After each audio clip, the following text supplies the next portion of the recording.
Hola, en este vídeo voy a resolver un ejercicio para mis alumnos de instalaciones eléctricas de baja tensión y automatización industrial. Se trata de calcular la tensión necesaria para alimentar un sensor, una sonda de temperatura que en sus bornes requiere una tensión de 10 voltios, teniendo en cuenta la caída de tensión en la red de alimentación. Como datos tenemos la intensidad de lazo de 4 a 20 miliamperios, la distancia del sensor que serían 250 metros y para la resistencia del cable nos dan un valor de 100 ohmios cada 100 metros.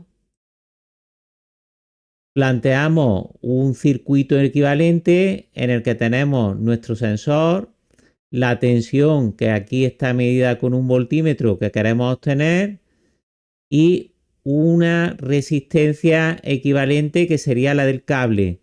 Vamos a tomar a partir de los datos del problema la tensión en el sensor que serían de 10 voltios y la intensidad del circuito que para la máxima caída de tensión sería la máxima, serían 20 miliamperios o 0,02 amperios.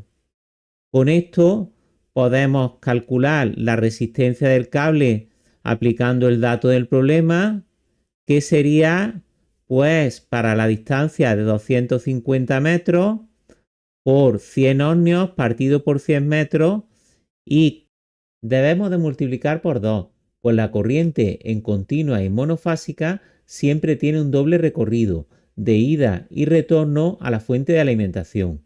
Actualizamos el circuito con la resistencia del cable que hemos calculado y con este modelo podemos calcular la caída de tensión del cable, que será intensidad por resistencia 0,02 amperios por 500 ohmios, 10 voltios. Con esto ya podríamos calcular la tensión necesaria en la fuente de alimentación, que sería la caída de tensión más la tensión que necesitamos en el sensor. 10 más 10, 20 voltios.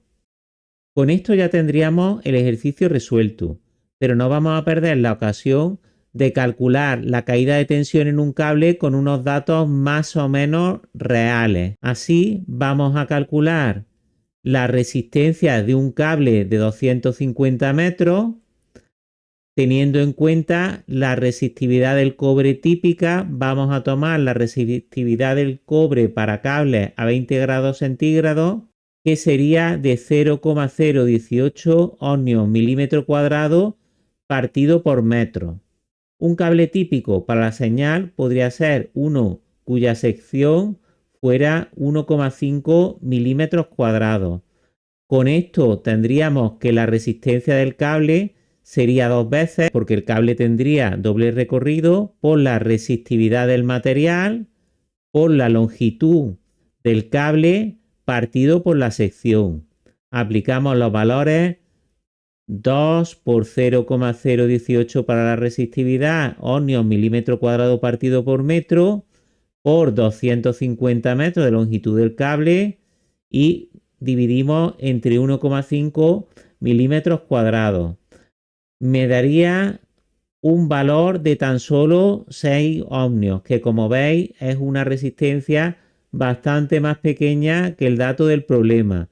Para esta resistencia podríamos calcular la caída de tensión en el cable, que sería igualmente la intensidad de 0,02 miliamperios por 6 ohmios y sería de tan solo 0,12 voltios.